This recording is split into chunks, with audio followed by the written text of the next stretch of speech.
Assalamualaikum warahmatullahi wabarakatuh.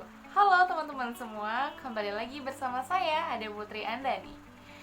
Saya mahasiswi dari Institut Medika Dr. Gigi Suherman dari Prodi S1 Keperawatan semester 7. Di video kali ini saya akan menyajikan materi tentang ventilasi mekanik. Mungkin dari beberapa teman-teman ada yang sudah mengetahui atau malah belum mengetahuinya. Tujuan saya membuat video ini yang pertama untuk memenuhi tugas praktikum mata kuliah keperawatan kritis, dan yang kedua untuk memberikan informasi kepada teman-teman semua. Sebelumnya saya mengucapkan terima kasih banyak kepada teman-teman semua karena sudah berkenan untuk menonton video saya ini. Dan juga saya mau mengucapkan terima kasih dan hormat saya kepada dosen saya, Ibu Nusmila Sartika MK, selaku dosen pengampu di mata kuliah keperawatan kritis. Baik teman-teman, sebelum saya menjelaskan materi ini, alangkah lebih baiknya dari teman-teman semua untuk bisa like, komen, dan subscribe video dan channel YouTube saya ini. Semoga saya semakin semangat untuk memberikan informasi-informasi kesehatan berikutnya.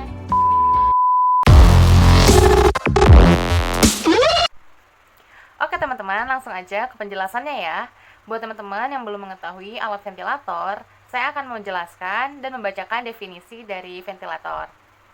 Kalau teman-teman lihat di atas, ventilator merupakan alat pernafasan bertekanan negatif atau positif yang dapat mempertahankan ventilasi dan pemberian oksigen untuk periode waktu yang lama, menurut Smeltzer, Baer, Hinkel, Schiffer, dan pada tahun 2008. Nah, selanjutnya definisi dari ventilator mekanik itu sendiri adalah proses penggunaan suatu peralatan untuk memfasilitasi transportnya oksigen dan karbon dioksida antara atmosfer dan alveoli untuk tujuan meningkatkan pertukaran gas paru-paru. Menurut Jordan, Stecky, Laub, tahun 2010. Nah, dari dua penjelasan definisi pada slide ini dapat kita bedakan ya teman-teman, bahwa kalau ventilator merupakan sebuah alat pernafasannya, sedangkan ventilasi mekanik merupakan sebuah proses penggunaan suatu peralatan si ventilator tersebut yang tujuannya untuk memfasilitasi transport oksigen dan karbon dioksida. Nah, sebetulnya apa sih tujuan dari ventilasi mekanik itu? Menurut Hudak dan Gallo tahun 2010, tujuan ventilasi mekanik adalah untuk mempertahankan ventilasi alveolar yang tepat untuk kebutuhan metabolik pasien dan untuk memperbaiki hipoksemia dan memaksimalkan transport oksigen pasien.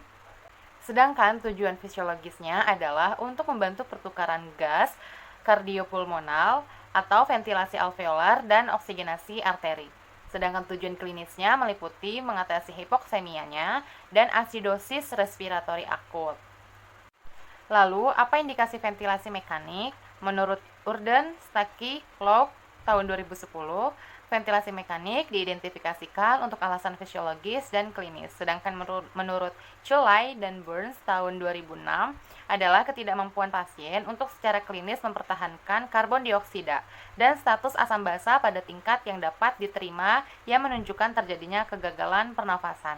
Dan hal tersebut adalah merupakan indikasi yang umum untuk intervensi ventilasi mekanik. Next slide. Lalu ada berapa jenis-jenis ventilasi mekanik itu sendiri?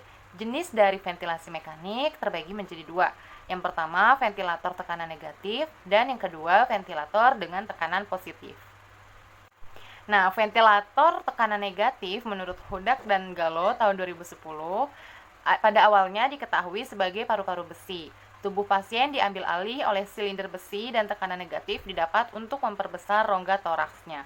Ada juga menurut Smeltzer, Baer, Hinkel, Schiffer pada tahun 2008, ventilator tekanan negatif mudah digunakan dan tidak memerlukan intubasi jalan nafas. Selanjutnya, jenis ventilator mekanik yang kedua adalah ventilator tekanan positif. Ventilator tekanan positif ada 3 macam. Yang pertama, pressure cycled. Ventilator pressure cycled ini bekerja pada prinsip dasar bahwa bila tekanan praset dicapai, inspirasinya diakhiri, menurut Hudak dan Gallo pada tahun 2010. Selanjutnya, time cycle. Ventilator time cycle bekerja pada prinsip dasar bahwa bila pada waktu praset selesai, inspirasi diakhiri, menurut Hudak dan Gallo pada tahun 2010. Selanjutnya, volume cycle. adalah ventilator yang paling sering digunakan pada unit kritis saat ini, menurut Hudak dan Gallo tahun 2010. Selanjutnya, komplikasi pada ventilasi mekanik. Apa aja komplikasi ventilasi mekanik? Yang pertama ada komplikasi pada jalan nafas. Jalur mekanisme pertahanan normal sering berhenti ketika terpasang ventilator. Penurunan mobilitas dan juga gangguan refleks batuk dapat menyebabkan infeksi pada paru-paru. Menurut Smeltzer, Baer, Hinkel, Schiffer tahun 2008. Yang kedua ada masalah selang endotrakeal. Bila selang diletakkan secara nasotrakeal, infeksi sinus berat dapat terjadi. Kapanpun pasien mengeluh nyeri, sinus, atau telinga, atau terjadi demam dengan etiologi yang tak diketahui. Sinus dan telinga harus diperiksa untuk kemungkinan sumber infeksi. Menurut Hudak dan Gallo tahun 2010. Selanjutnya, komplikasi yang ketiga adalah masalah mekanis. Malfungsi ventilator adalah potensial masalah serius. Selanjutnya, komplikasi yang keempat adalah barotrauma. Ventilasi mekanik melibatkan pemompaan udara ke dalam dada yang menciptakan tekanan positif selama inspirasi. Selanjutnya adalah keseimbangan cairan positif. Hal ini dapat terjadi pada pasien yang bernafasnya secara mekanis, hemodinamik tidak stabil, dan yang memerlukan resusitasi cairan dalam jumlah besar dapat mengalami udem luas, meliputi udem sakral dan fasial, menurut Hudak dan Gallo tahun 2010. Lalu bagaimana cara penyapihan ventilasi mekanik? Menurut Rapp tahun 2007, melepaskan ventilator ke pernafasan spontan atau penyapihan sering menimbulkan kesulitan pada ICU yang disebabkan oleh karena faktor fisiologis dan psikologis pasien. Hal ini memerlukan kerjasama dari pasien, perawat, ahli respirasi, dan juga dokter. Menurut Smeltzer, Baer, Hinkel, Schiffer pada tahun 2008, penyapihan merupakan pengurangan secara bertahap yang menggunakan ventilasi mekanik dan